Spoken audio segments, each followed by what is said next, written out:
Hey guys, Happy New Year. Well, the Hearse came back to us a few weeks ago, and he's ready for the next round of modifications. When we first did this car a few months back, we really didn't do a whole lot on the rear end. He didn't want to cut the floor out and wasn't trying to get it flat on the ground. So I didn't really document anything back there because it was just a really basic two-link setup, bag on bar. It just wasn't great. It dynamically, like driving it down the road, it'd do okay, but it wasn't right. So fortunately, he fell in love with this car, did the body work, did a bunch of rust repair, painted it, and now he's getting ready to put a big nasty LS under the hood and wants to redo the rear. He wants that extra drop. He wants a rear setup that will support the power he wants to put down. So we brought it back to us, and we get to cut the floor out and do a big old notch and do it right. So here we are. You can see with it aired out, it's, you're showing about 6.5 inches of wheel under the skirt. So we're going to try to bring that down a bit. So follow along. We'll get to cutting and we'll put it all back together, and hopefully you like what you see. All right, we're going to move to the inside. We need to pull all of this rear interior stuff out of here to make our cuts in the floor. We did some measuring underneath. It looks like we're basically going to be coming from that second set of rollers back about a foot, maybe a little over a foot. So we'll drill up from the bottom in the corners of where we need to cut, and then that way we know for sure. But for now, we'll pull out these rails, pull out the rollers, pull out these side boxes. So hopefully everything comes out clean, and then we'll start doing some cutting. All right, we marked from underneath the width and the length that we're going to need to cut this rectangle out. And then, as you can see, we pulled these rollers out and all the strips and everything that are going to be in the way. And then from underneath, we drilled 2 tiny holes. Let me climb in here and I'll show you. Oh, there we go. So we drilled a hole right there and a hole right there from the bottom. Sorry, you can kind of tell right there. So that gives us our corners, and then we're going to be basically going across and then back to make the rectangle cut for the notch. So let me clean this up, tape it off, and I've got a metal cutting circular saw blade, so we'll see how that does, because this is a wood panel with, it looks like sheet metal underneath. So we got to get through both layers in one shot if we're lucky. All right, let me mark it off and we'll move to the next step. All right, so squared everything up. We measured 5 3/8 off of the edges of the rails on each side, and then it's 16 inches long for the rectangle here. So marked it out.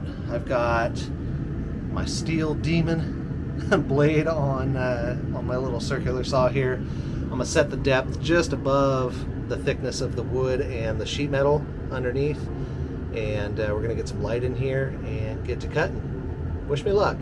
Kind of only get one chance at this. And then one other thing to note for you and for the camera, this flooring may be asbestos, so we're going to just go ahead and use a little bit of caution.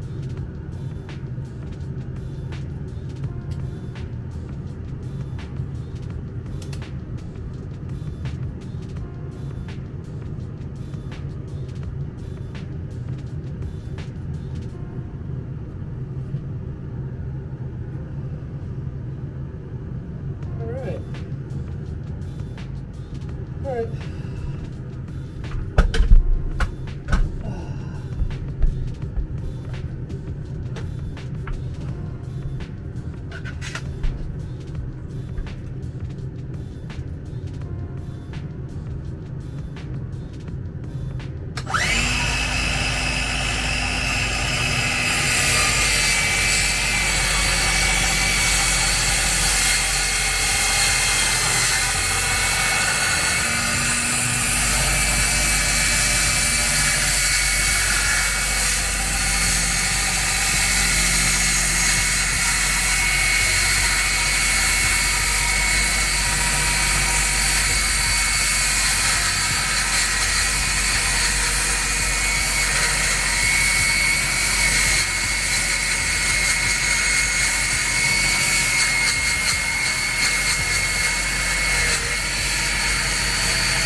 I can see a little bit of light. I think we're getting there.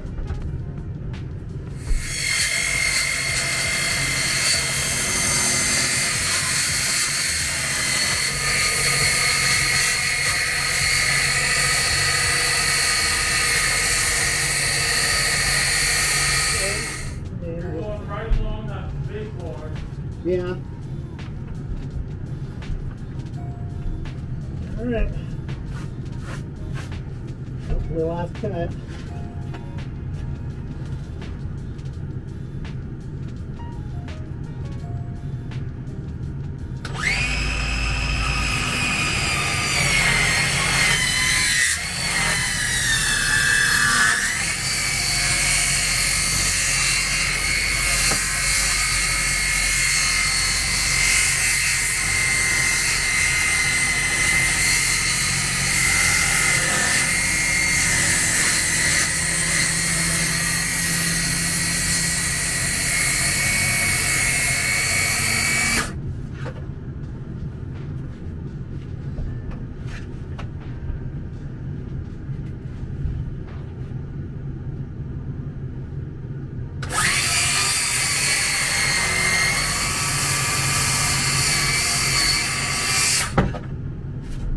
All right. Huh? What's that? Push it up? No, we still have to cut the corners Oh, okay. because the blade's circular, so there's still material at each, well, maybe not those corners, but yeah, let me grab the jigsaw and then we'll finish that out. That should make it just fall right out.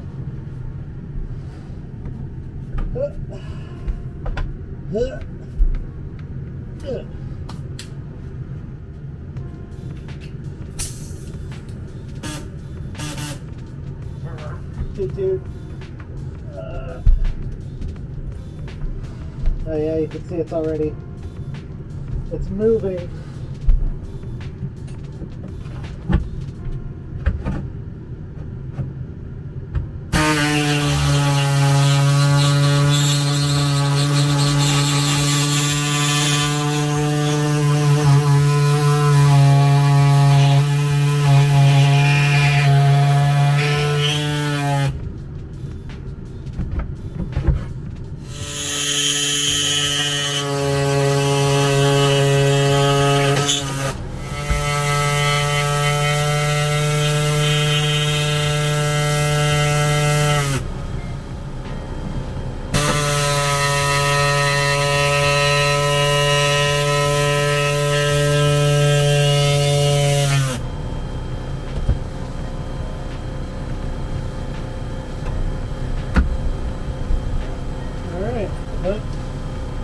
Let's go up with it now, see what's still holding it, and I think we're good to go.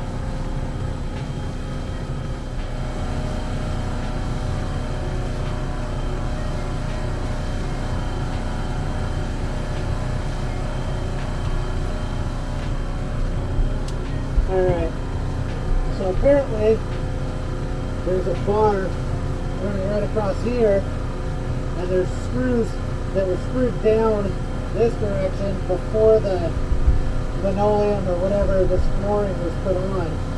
So I'm going to drag the sawzall through these sides and cut through that bar as well. That should get this free. About here?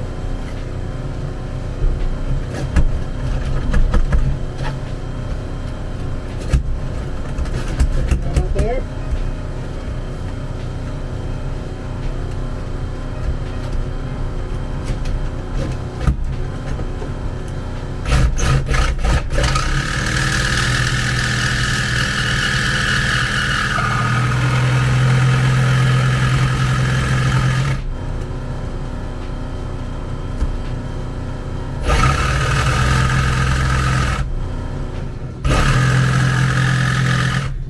How big is this bar?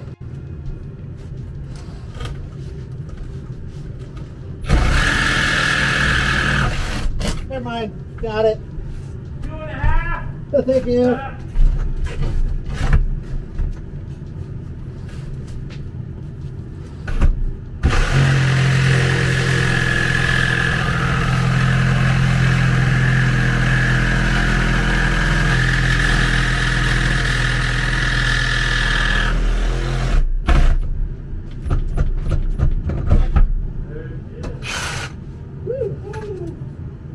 There we go. Don't do that.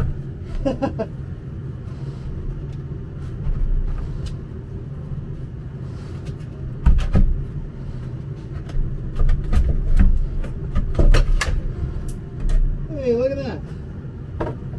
Woo! All right. Oh, I see it. Okay. I'm gonna hand this to you. I'm gonna grab this camera real quick, show you guys what we got going on. Woo! I'm gonna leave this mask on until after we vacuum all this out. But you can see, there's the frame, and this is our axle center line essentially, right over that bump stop mount. So our notch is going to come up just a couple inches above the floor. All right, I'm going to get this vacuumed out and get this mask off, and then we'll get this back up in the air and revisit. It's so much easier to see under here with all this light coming through. So the next step is we're going to clean up the frame a bit so we can put these notch plates on. So we clamped one in place just to sort of show how much it's going to come into the floor. Not a ton, but enough that we had to cut it to get the height of the notch we needed. First step, we need to cut this cross member out of here completely. I have some tubing that we're going to weld back in its place, and the upper back brackets are going to have a bridge, a couple of bars going across from one notch to the other. So we're going to tie more strength in than we're taking out. But for the meantime, to clear the inner notch plates come down right into this area. So we're going to cut that cross member out, and then we need to grind all the rust and crud and everything off the frame rails so we can weld these notch plates in. So next time we check in, I will have that cut out, meaning Rick will have that cut out, and we'll have it all cleaned up. All right, stay tuned. All right, cross member is cut out of the way and didn't pinch the blade too badly, which means the frame itself is holding steady. So with these cut, now we can clean up the frame. We got to bring those cuts all the way flush, but we didn't want to try and drag the Sawzall blade across the frame rail or anything. So we'll just use a flap wheel, bring that down flush with the rest of the frame, clean all this scale and rust and everything off of here, and then we can start mocking up the notch side plates, get them clamped into place, and then yeah, it's almost time to start welding.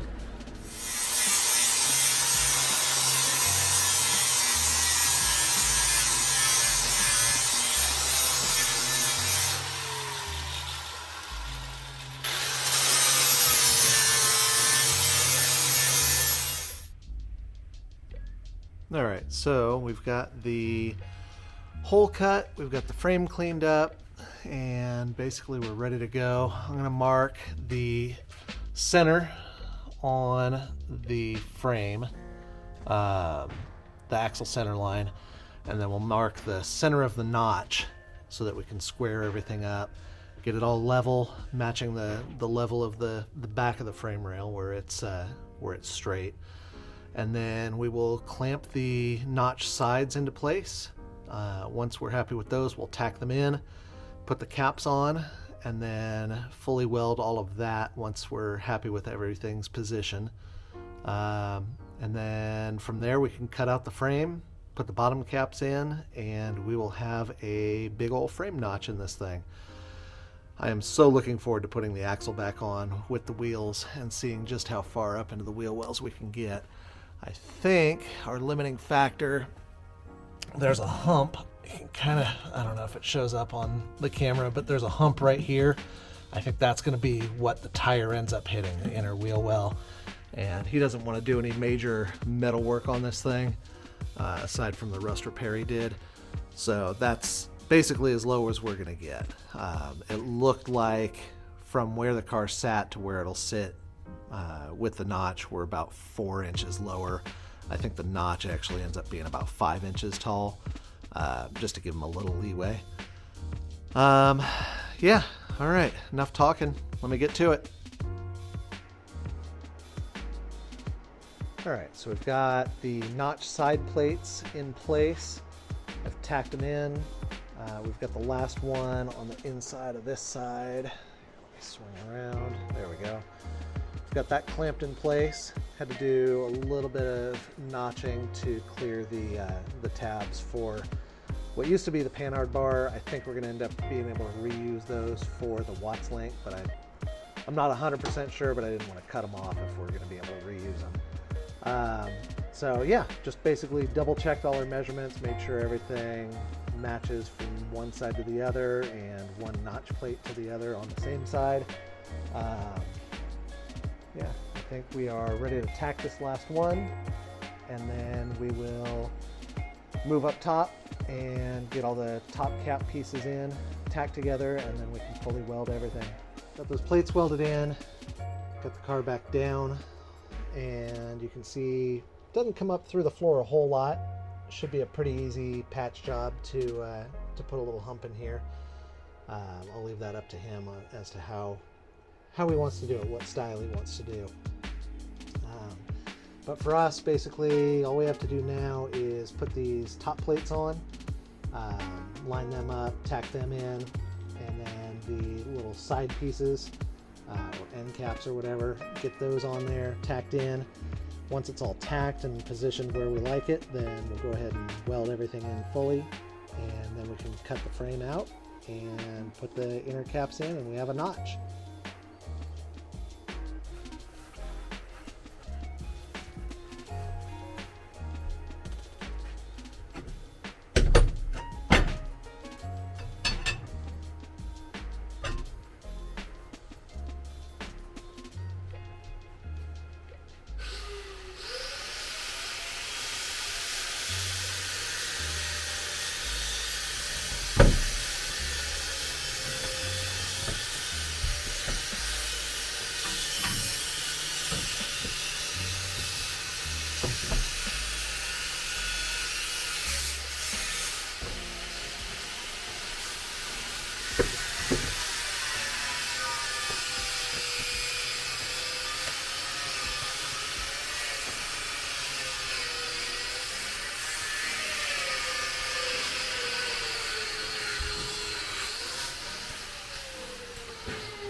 Hey Rick, can you bring me a Sharpie?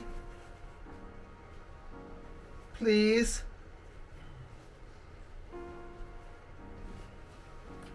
Okay. Thanks. Those are. Can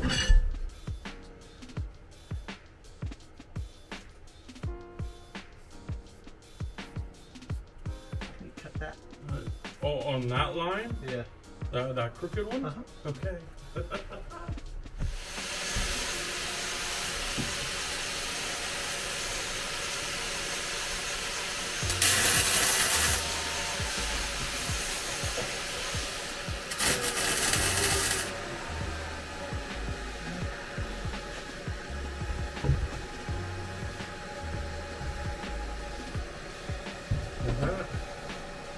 Yep. Thank you. Does it work?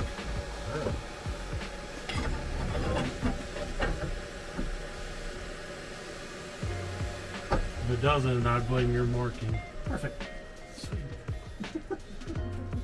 Thanks, dude.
All right, took a little break from filming, but we're back.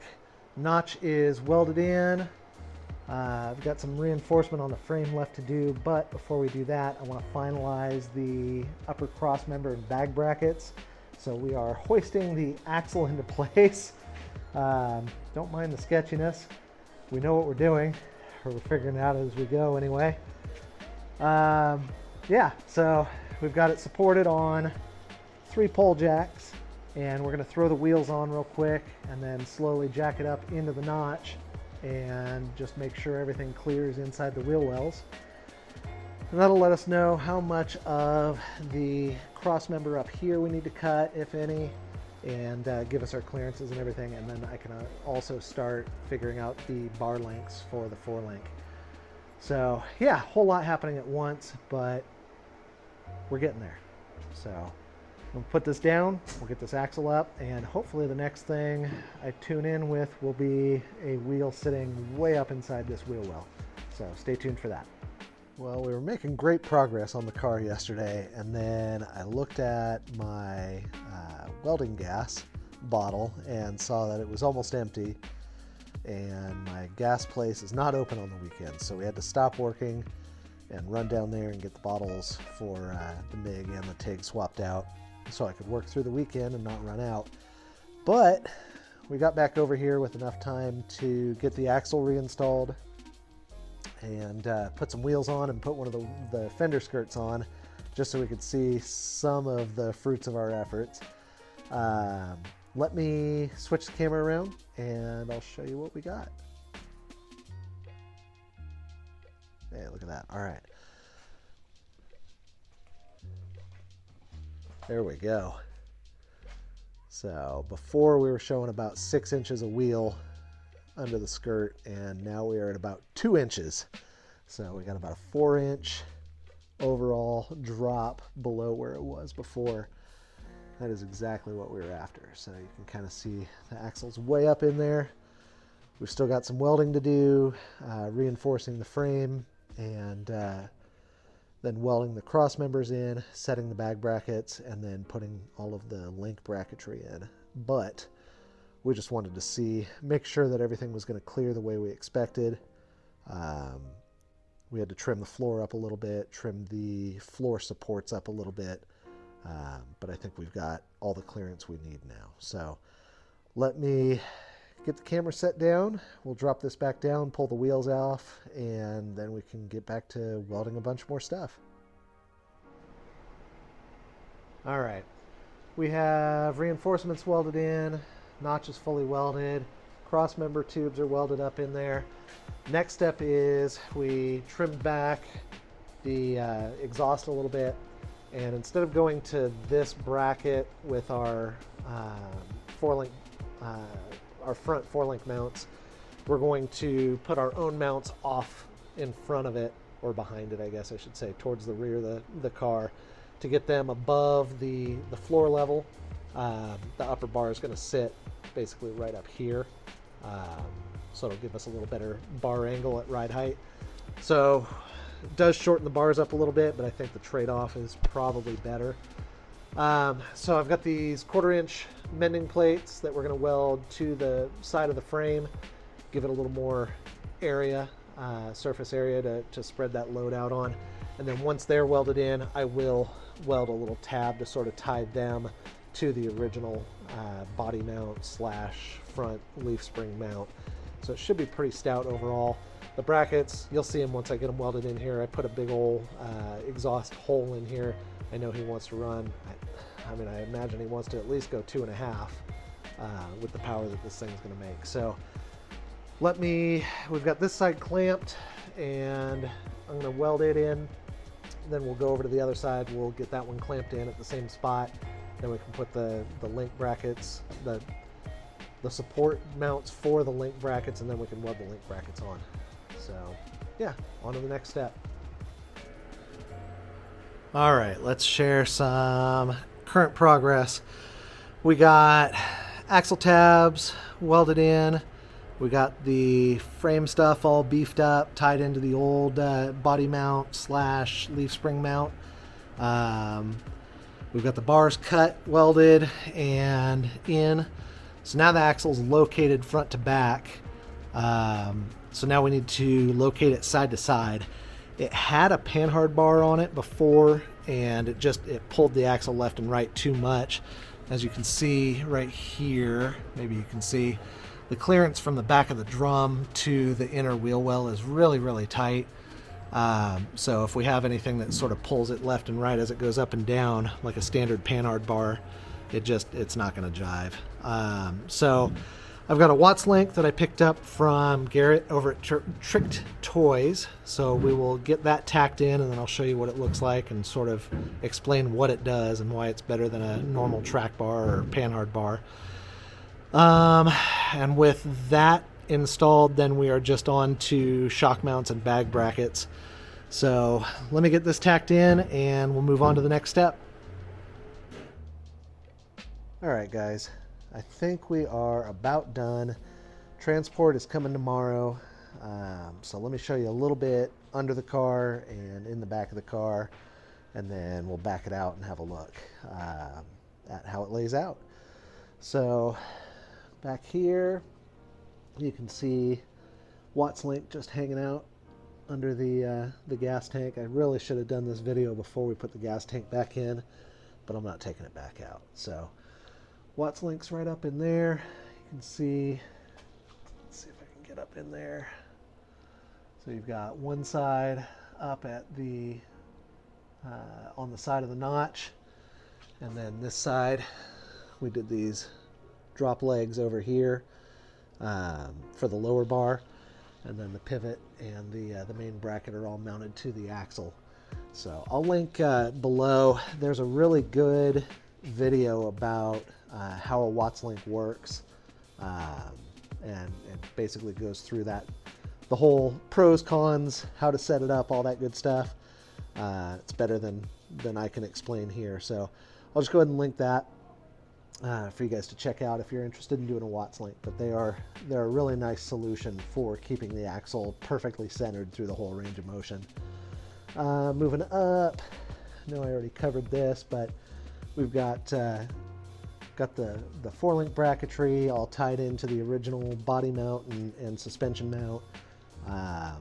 So that's all braced up, welded in. We've got the link bars, notch, some frame reinforcement, all that good stuff. So I think we're pretty much set back here. This damn coupler for the gas tank won't stop dripping, and we've tightened it and we've repositioned it a few times, and it's going for a whole new tank, fuel injection, all that stuff. So I'm just gonna let it go ahead and keep dripping and making me miserable and making my shop stink for the next, I don't know, 20 hours or so. So is what it is. I can live with it. Let's see, other than that, let me get up in here.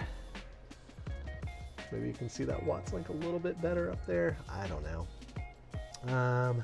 So yeah, that's basically everything we did underneath. If you didn't watch the other Hearse video, let me take you up front real quick. It's the same as all the other 59 and 60 Cadillacs we've done.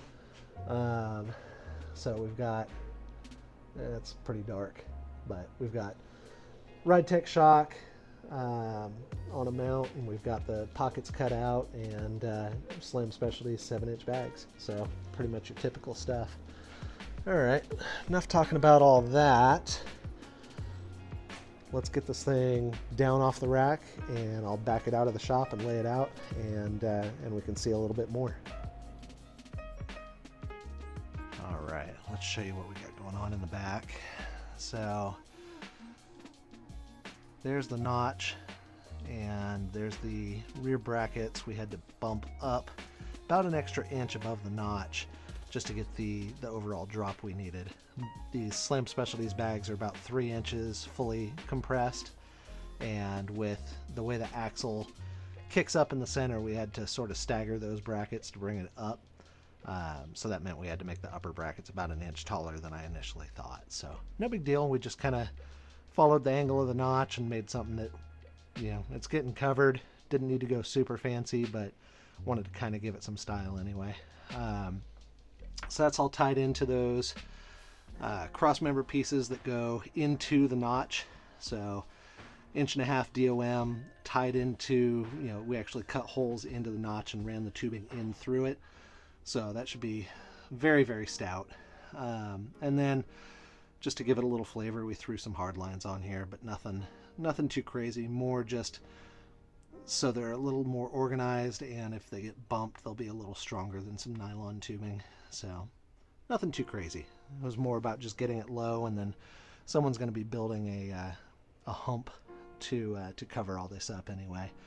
And then there'll be a coffin sitting back here too, covering up the rest of it. So should work out just fine. Yeah, like I said, it's getting picked up tomorrow. It's heading up to Kansas for an LS swap, a big nasty LS swap. And they'll be installing the Restomod Air Haymaker system and Dakota Digital gauge package, and I don't know what else. Other supporting mods, I guess. Big brakes, definitely big brakes, and a Ford 9-inch is going back here with disc brakes as well. So we included some extra 4-link mounts and Watts link tabs and shock mounts and all that good stuff. So they'll be able to transfer all those measurements over to the new axle and get it dialed in. So I think that's about it for this one. Again, if he wants to bring it back again after it's got the 1,000 horsepower LS in it, by all means, bring it on back. That's when I really want to see it. But until then, I think we're wrapping up. So let me back it out, and I'll show you what we got, and show you what all this work was about. I think it was worth it. You'll have to let me know down in the comments what you think. Once again, thanks so much for watching and supporting our channel and supporting the business. Yeah, if all our cars end up as fun as this one in 2024, we'll be doing all right. So stay tuned. We'll have some more updates soon.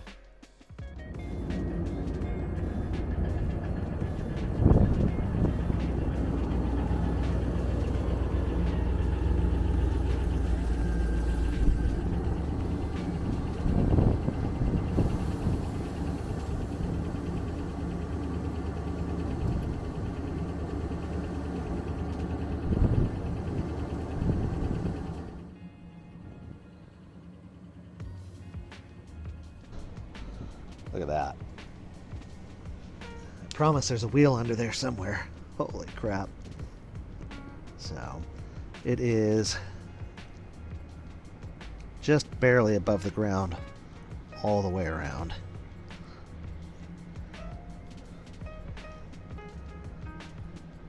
Gotta be the one of the lowest in the world, I would hope. Can't imagine anyone cutting one up more than this. I think we'll wrap up here. Thanks again. Appreciate you guys. This should be the first video I'm posting of the new year. I've got one in the works for the little Datsun mini truck. We'll do a little more detail on that soon. And yeah, until then, we'll see you next time.